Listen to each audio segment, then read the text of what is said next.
Il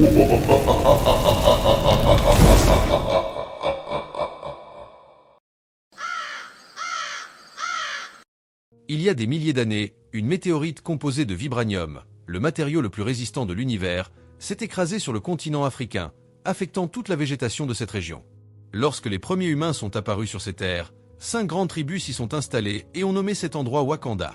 Ces tribus vivaient constamment en guerre jusqu'au jour où un guerrier reçut une vision de la déesse Panthère, qui le guida vers une herbe en forme de cœur. Après avoir ingéré cette plante, le guerrier fut doté d'une force surhumaine, d'une vitesse et d'un instinct accru. Il devint alors roi et le premier Black Panther de l'histoire, dont la mission était de protéger le Wakanda. 4 des 5 tribus acceptèrent de vivre sous le règne du grand roi, mais la tribu des Jabari s'isola dans les montagnes. Au fil du temps, le peuple du Wakanda commença à utiliser le vibranium pour développer des technologies bien plus avancées que celles de n'importe quelle autre nation. Cependant, alors que le Wakanda prospérait, le reste du monde sombrait dans le chaos. Pour garder le vibranium et toute leur technologie en sécurité, les Wakandais se cachèrent et disparurent de la carte, réussissant ainsi à dissimuler la vérité sur leur pouvoir. En 1992, à Oakland, une ville de Californie, des adolescents jouent au basketball sur un terrain improvisé à côté de l'immeuble où ils vivent. Soudain, un aéronef lumineux commence à bouger au-dessus des nuages. Dans l'un des appartements, Njobu et son partenaire James planifient un cambriolage lorsqu'ils entendent frapper à la porte. James saisit alors une arme et va ouvrir. En ouvrant la porte, 2 femmes en uniforme étrange et armées de lances entrent dans l'appartement et ordonnent à Njobu de s'identifier. L'homme se présente comme le fils d'Azuri et le frère de T'Chaka, le roi actuel du Wakanda. Pour prouver qu'il dit la vérité, il montre le tatouage bleu caché sur sa lèvre inférieure, une marque que seuls les descendants de la nation possèdent. À ce moment-là, T'Chaka apparaît et tous deux s'agenouillent devant le roi. Njobu présente James à son frère et affirme lui faire confiance de tout son être. Après s'être embrassés, T'Chaka leur annonce que le Wakanda a récemment subi une attaque. Un homme nommé Ulysse Claw a volé 250 000 livres de vibranium, a placé une bombe à la frontière du Wakanda et s'est enfui, causant de nombreuses morts. Ce qui est le plus intriguant, c'est qu'Ulysse savait où les Wakandais cachaient le vibranium et comment attaquer. Cela signifie qu'il a bénéficié de l'aide de quelqu'un de l'intérieur pour pénétrer la barrière. T'Chaka regarde alors son frère dans les yeux et lui demande pourquoi il a trahi son peuple. Njobu prétend ne pas l'avoir fait, mais T'Chaka demande à James de révéler sa véritable identité et de démasquer le traître. Le jeune homme s'appelle en réalité Uri et a été envoyé par le roi pour surveiller Njobu lors de sa mission d'espionnage. En découvrant la vérité, Njobu est furieux car James était la personne en qui il avait le plus confiance. Après avoir trouvé les preuves de ce crime, T'Chaka informe Njobu qu'il le ramènera chez lui, où il devra comparaître devant le conseil pour connaître sa sentence. Quelques minutes plus tard, Eric, le fils de Njobu, et ses amis aperçoivent l'aéronef qui s'en va. 26 ans plus tard, T'Chaka meurt lors d'une attaque, et les Wakandais doivent désigner un nouveau roi. Selon la tradition, c'est l'aîné des princes qui doit assumer cette fonction, et tout le monde s'attend à ce que T'Challa devienne le nouveau souverain. Cependant, avant sa cérémonie de couronnement, le prince se rend dans la forêt de Sambisa au Nigeria pour effectuer une mission de recherche. Sa mission est de sauver Nakia, son ancienne petite amie, des mains de criminels qui font le commerce de prisonniers. Après avoir coupé les moteurs du véhicule, le Black Panther se cache dans la forêt pendant que les contrebandiers sortent leurs armes pour se défendre contre l'attaque. Quand elle réalise que les hommes sont distraits, Nakia intervient pour comprendre ce qui se passe et aide T'Challa à éliminer ses hommes. Malgré des dizaines de tirs, le Black Panther ne subit aucun dommage car son costume en vibranium est une forteresse presque impénétrable. Après avoir éliminé ces individus, Nakia demande à T'Challa pourquoi il compromet sa mission, car elle est sous couverture en tant qu'espionne. Pendant qu'ils discutent, un criminel qui se cachait utilise l'une des femmes capturées comme otage, mais Okwa apparaît rapidement et neutralise la menace. À ce moment-là, T'Challa annonce à Nakia la mort de son père et lui demande de l'accompagner à sa cérémonie de couronnement. Avant de partir, Nakia libère toutes les victimes et leur annonce qu'elles sont désormais libres de rentrer chez elles. À leur retour au Wakanda, le trio contemple la beauté inégalée de cet endroit entouré de montagnes. Contrairement à ce que le reste du monde croit, le Wakanda n'est pas un pays pauvre du tiers-monde. En réalité, c'est l'endroit le plus développé de la planète, avec des technologies impossibles à trouver ailleurs sur Terre. Après leur atterrissage, ils sont accueillis par la reine Ramonda et la princesse Shuri. La jeune fille est responsable de toute la technologie du royaume et affirme avoir apporté quelques améliorations au costume de son frère. Pendant ce temps, à Londres, Eric rend visite au British Museum. Alors qu'il observe d'anciens artefacts, une employée s'approche de lui, et le jeune homme affirme que l'un de ces artefacts a été volé au Wakanda. Eric déclare qu'il va prendre la pièce en vibranium et attend que la substance placée préalablement dans la tasse de café de l'employé fasse effet. Lorsque la femme s'effondre au sol, Eric appelle à l'aide, et 2 hommes déguisés en ambulanciers arrivent au musée avec une civière. Parmi eux se trouve Ulysse Clos, qui abat les agents de sécurité tandis qu'une femme de son équipe pirate les caméras pour que ses partenaires puissent terminer le vol sans que la police n'intervienne. Ulysse utilise sa main mécanique pour briser la vitre et récupérer l'artefact. Avant de partir, Eric vole un masque de l'exposition, et le groupe retourne à l'ambulance, où le jeune homme célèbre le succès de la mission avec sa petite amie. Le lendemain, les 4 tribus se rassemblent à la cascade pour assister à la cérémonie de couronnement. Lorsque le prince T'Challa arrive sur les lieux, Uri lui donne une infusion qui peut retirer la force du Black Panther de son corps. De cette manière, le prince peut se battre à armes égales avec tout autre guerrier qui déciderait de le défier dans une compétition pour le trône. Cependant, aucune des 4 tribus ne souhaite envoyer de challenger et accepte avec plaisir le règne de T'Challa. Cependant, au moment où il allait être couronné, la tribu Jabari apparaît et M'Baku décide de défier le prince pour le droit au trône. Le combat commence, et T'Challa est rapidement en difficulté, se faisant facilement renverser par M'Baku. Bientôt, le prince se relève et le duel continue. T'Challa assène quelques coups à son adversaire, mais M'Baku parvient à le saisir avec sa lance et lui frappe la tête. Cependant, en entendant les encouragements de sa mère et de sa sœur, le prince retrouve sa force et riposte. Il se fait transpercer la poitrine, mais parvient à retirer la lance et à maîtriser son adversaire. Alors qu'il était sur le point de l'éliminer, le prince demande à M'Baku de se rendre, sinon il devra lui ôter la vie, car c'est ainsi que le vainqueur du duel est désigné. T'Challa ne veut pas éliminer cet homme, alors il lui demande de se retirer et déclare que la tribu Jabari a besoin de son chef. En entendant cela, M'Baku accepte sa défaite, et les autres tribus célèbrent la victoire de leur nouveau roi. En plus d'être couronné, T'Challa porte également le titre de Black Panther. Cette nuit-là, T'Challa doit passer par une dernière étape. Suivant la tradition de ses ancêtres, il boit l'herbe en forme de cœur et est ensuite enterré dans un lit de sable. Quelques secondes plus tard, le nouveau roi est transporté dans le plan ancestral où il retrouve son père. Il se souvient du jour où son père a été éliminé lors d'une tentative d'assassinat. Depuis lors, T'Challa se sent coupable de ne pas avoir pu le sauver. Le garçon se réveille dans une forêt et voit un arbre rempli de panthères noires. Parmi elles se trouve son père, qui se transforme pour lui parler. Il s'étreigne et T'Challa demande à son père de lui apprendre à devenir un grand roi pour protéger le Wakanda. T'Chaka donne alors quelques conseils à son fils. Il lui conseille de s'entourer de personnes dignes de confiance, car de nombreuses adversités se présentent à l'horizon. Après avoir entendu cela, T'Challa se réveille et ressent une immense joie d'avoir eu le privilège de revoir son père. Quelques jours passent, et le roi se promène en ville aux côtés de Nakia.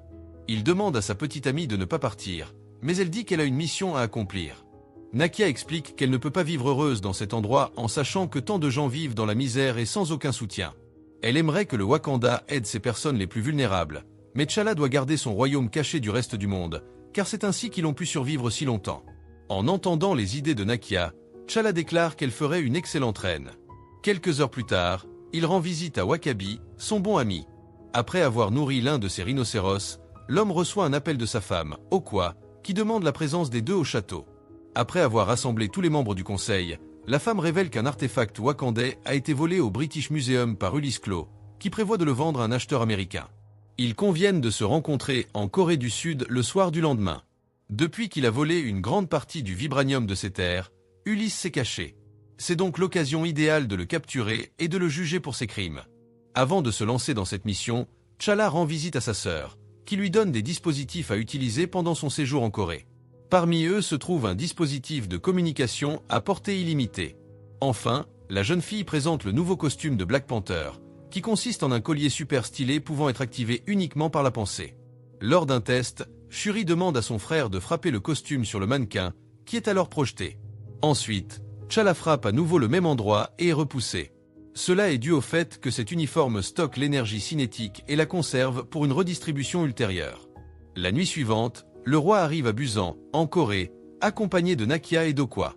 Ils entrent dans un bar et doivent passer par un détecteur de métaux, car les armes y sont interdites. Le trio se sépare pour trouver l'acheteur, et T'Challa repère l'agent Ross, un vieil ami qui travaille pour la CIA. Il s'approche alors de lui et découvre que Ross est l'Américain qui va acheter la marchandise d'Ulysse. L'agent a l'intention d'arrêter le contrebandier pendant la négociation, mais T'Challa déclare qu'il emmènera Ulysse avec lui au Wakanda. Lorsque le criminel apparaît enfin, il arrive accompagné de plusieurs gardes de sécurité, tous lourdement armés. Ross s'approche de lui et demande à son assistant de lui remettre une valise pleine de diamants, qui sert de paiement pour l'artefact volé. En se préparant à attaquer, Okwa est découverte et doit se débarrasser des gardes de sécurité. À ce moment-là, une fusillade éclate et T'Challa est contraint de révéler sa véritable identité. Le trio de Wakandais se précipite pour neutraliser leurs ennemis afin de minimiser les dégâts et les pertes humaines. T'Challa parvient à encercler Ulysse mais est attaqué avec une arme extrêmement puissante qui propulse le Black Panther au loin. Après s'être échappé, l'homme est poursuivi par Okoye et Nakia.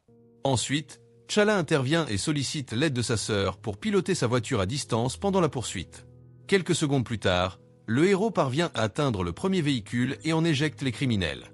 Pendant ce temps, plus loin, les voleurs tentent d'éliminer les guerriers avec des armes à feu, mais ils sont en sécurité à l'intérieur d'une voiture faite de vibranium. Okoye demande à Nakia de conduire pendant qu'elle utilise ses chaussures magnétiques pour grimper sur le véhicule et lancer sa lance sur ses ennemis. D'un seul coup, la guerrière parvient à empêcher ses hommes de s'échapper.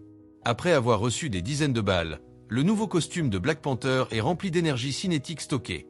Sous la direction de Shuri, le héros saute sur l'un des véhicules ennemis et libère toute l'énergie accumulée. De cette façon, la voiture est complètement détruite. Il ne reste maintenant plus qu'une seule cible, et c'est le véhicule dans lequel se trouve Ulysse. Voyant ses exécuteurs approcher, le méchant passe par la fenêtre et utilise son bras mécanique pour tirer un faisceau laser suffisamment puissant pour désintégrer la voiture en vibranium. Malgré l'attaque, les guerriers parviennent à s'en sortir indemnes et sont pris en charge par l'agent Ross. Peu de temps après, le véhicule de T'Challa est également détruit et Shuri est immédiatement déconnecté pendant l'explosion. Le Black Panther saute sur la voiture du contrebandier et arrache l'une des roues, provoquant un grave accident. Ulysse sort de la voiture et attaque T'Challa. Cependant, son costume absorbe tout l'impact et le roi parvient à arracher le bras mécanique de l'homme. Furieux, la panthère est sur le point d'éliminer cet homme qui a causé tant de tort à son peuple, mais il change d'avis lorsqu'il se rend compte qu'il y a des dizaines de personnes qui enregistrent la scène. Le criminel est ensuite envoyé en prison pour être interrogé. Ross demande à Ulysse d'où il a obtenu ce bras canon, et le criminel affirme que son arme est une technologie wakandaise faite de vibranium, ce qui explique sa puissance. Ross pensait que le Wakanda était un pays du tiers-monde et est surpris de découvrir que ces gens possèdent une technologie aussi puissante. Pendant son règne, le roi T'Chaka a affirmé qu'Ulysse avait volé tout le vibranium de sa nation, mais le criminel nie cette affirmation, déclarant que les 250 000 kg qu'il a volés ne représentent qu'une petite partie de toute la richesse du royaume. Voyant la vérité sur son peuple être exposée, le roi T'Challa se prépare à fuir. Pendant ce temps, Nakia regarde les caméras de sécurité et remarque que ce ne sont pas des images en direct. Cela la fait soupçonner qu'ils sont les victimes d'une attaque, et elle court avertir ses compagnons. Pendant la fusillade, Ross saute devant Nakia et finit par se faire tirer dessus alors que les criminels s'enfuient avec Ulysse. Avant de partir, Eric lance une grenade à la station de police, mais la panthère saute sur la bombe et parvient à neutraliser l'explosion avec son costume. Il tente de poursuivre les ravisseurs, mais est surpris lorsqu'une arme unique à son peuple est utilisée pour le mettre hors de combat. Alors qu'il regarde, déconcerté, ses ennemis fuir, le roi aperçoit une bague appartenant à la famille royale du Wakanda autour du cou de l'homme masqué. Juste à ce moment-là, Okoye arrive pour annoncer une triste nouvelle. Pour sauver Nakia, l'agent Ross s'est jeté devant la balle et a été touché à la colonne vertébrale. La technologie de cette nation n'est pas capable de le sauver, donc la femme demande la permission de l'emmener au Wakanda où il sera soigné. Okoye est opposé à cette idée, mais T'Challa pense que c'est le moyen le plus juste de remercier son vieux ami pour avoir sauvé la femme qu'il aime. Pendant que Shuri utilise sa technologie pour soigner l'Américain, le roi est visité par W'Kabi, qui est là pour découvrir ce qui est arrivé à Ulysse il y a près de 30 ans, lorsque le criminel a attaqué le Wakanda. Plusieurs guerriers ont été éliminés, y compris les parents de W'Kabi. Ainsi, en découvrant que T'Challa ne l'a pas éliminé lorsqu'il en avait l'occasion, sa confiance en son roi est ébranlée. Pendant ce temps, Eric emmène Ulysse et le reste de l'équipe à bord d'un petit avion qu'ils utiliseront pour quitter le pays. Cependant, le garçon a d'autres plans et demande à Ulysse de le laisser au Wakanda. Le criminel refuse alors de le faire, car il sait à quel point les guerriers là-bas sont puissants. Pour le forcer à obéir, Eric tire sur le pilote et pointe son arme sur son partenaire. L'homme prend ensuite la petite amie du garçon en otage, pensant que cela l'aidera à rester en vie. Cependant, contre toute attente, Eric tire lui-même sur la femme puis se lance à la poursuite d'Ulysse. L'homme tente de se cacher mais est bientôt touché à l'abdomen. Alors qu'il est sur le point de mourir, Ulysse dit qu'Eric ne pourra jamais entrer dans ce pays et est surpris de découvrir que son partenaire dans le crime a un tatouage bleu sur la lèvre inférieure, indiquant qu'il est un descendant de ces personnes. Juste à ce moment-là, Eric termine son travail et utilise l'avion pour se rendre en Afrique. Pendant ce temps, T'Challa se rend au jardin sacré pour parler à Shuri. Le roi demande ce qui est réellement arrivé à son oncle N'Jobu, puisque son père dit qu'il a simplement disparu. Il parle d'avoir vu un homme en Corée portant une bague identique à celle que son père lui avait donnée. Pressé par le roi, Shuri lui raconte qu'N'Jobu il avait emmené un groupe de guerriers en Amérique et que T'Chaka l'avait envoyé là-bas pour observer ce qui se passait sans que son frère le sache. Ensuite, Enjobu est tombé amoureux d'une femme américaine et ils ont eu un fils. Toute la souffrance et l'adversité que le prince a vue dans ce pays l'ont poussé à devenir radical. Enjobu voulait donner des armes en vibranium pour que les minorités puissent se défendre dans ce pays où elles sont traitées avec tant de mépris. Cependant, il savait que son frère, le roi du Wakanda, ne soutiendrait jamais cela. Par conséquent, l'homme a choisi de trahir sa nation en aidant Ulysse à voler le vibranium. Lorsqu'on l'a informé qu'il retournerait au Wakanda pour affronter le Conseil, Enjobu est devenu furieux et a braqué une arme sur Zuri, son informateur. Celui-ci a dû éliminer son propre frère d'un seul coup de poing dans la poitrine. Le roi a demandé à Zuri de ne jamais commenter ce qui s'était passé, puis ils sont partis, laissant Eric, le fils d'Enjobu, seul derrière eux. Le lendemain matin, le garçon apparaît à la frontière du pays et est accueilli par Wakabi et ses hommes. Eric transporte le corps d'Ulysse et gagne ainsi rapidement la sympathie des Wakandais, qui ont enfin obtenu vengeance pour la mort de ses parents. Lorsque Ross se réveille, il peine à croire qu'il peut marcher après avoir eu la colonne vertébrale touchée. L'agent rencontre immédiatement Shuri et se présente, mais la jeune femme a déjà tout recherché à son sujet. L'homme est impressionné par les lieux et ravi par ce niveau de technologie. Il demande ce que sont ces panneaux lumineux autour des voies ferrées, et Shuri lui explique qu'il s'agit de stabilisateurs soniques. Sous sa forme brute, le vibranium est dangereux à transporter à grande vitesse, donc elle a trouvé un moyen de les désactiver temporairement. Soudain, la jeune femme reçoit un appel d'Okwa, qui l'informe qu'un étranger a franchi la barrière et est entré dans le pays. À ce moment-là, T'Challa est isolé sur la montagne avec Nakia et lui raconte ce qu'il a découvert la nuit précédente. Il reproche à son père d'avoir laissé un enfant derrière lui au lieu de l'emmener pour qu'il fasse partie de son peuple. En se lamentant, T'Challa reçoit un appel de sa sœur. La jeune femme lui demande de venir immédiatement à son bureau, et lorsqu'il arrive, elle l'informe de l'invasion. Ross affirme connaître cet homme et dit qu'Eric est un ancien marine qui a travaillé en Afghanistan, où il a accumulé des centaines d'éliminations. Escorté par Wakabi, Eric est amené au conseil, où il se révèle être le fils d'Enjobu, le prince éliminé par son frère. En tant que tel, il possède également du sang royal et a le droit de défier T'Challa pour le trône. Le roi accepte alors le défi, et une fois de plus au bord de la cascade, il fait retirer le pouvoir de la panthère noire de son corps avant que le combat ne commence. Eric déclare avoir attendu toute sa vie ce moment. Il a une marque sur son corps pour chaque personne qu'il a tuée, et a fait cela comme entraînement jusqu'à avoir l'opportunité de prendre la vie de T'Challa. Le combat commence et le roi utilise son bouclier pour se protéger des attaques féroces de son cousin. Après avoir échangé quelques coups, T'Challa parvient à faire tomber son adversaire et essaie de le faire capituler. Cependant, Eric se relève et l'attaque à nouveau. Le roi a une autre chance de l'éliminer, mais son objectif est de faire abandonner le garçon. Cette générosité finit par offrir une opportunité à Eric de le blesser et de transpercer son abdomen avec une épée. Alors que T'Challa est sur le point d'être éliminé, Yuri intervient dans le combat et révèle qu'il était responsable de la mort de son père. Eric le tue puis jette T'Challa dans la cascade pour garder la famille royale en sécurité. Nakia fuit avec la reine et la princesse pendant que le nouveau roi est couronné cette nuit-là. Elle rencontre Okwa et demande son aide pour détruire Eric. Cependant, la guerrière affirme être loyale au trône du Wakanda, peu importe qui est assis dessus. Déterminée à sauver sa nation, Nakia prend des vêtements et va chercher Ross. Eric effectue le rituel à ce moment-là, et après avoir ingéré l'herbe en forme de cœur, il est envoyé sur le plan ancestral où il trouve son père.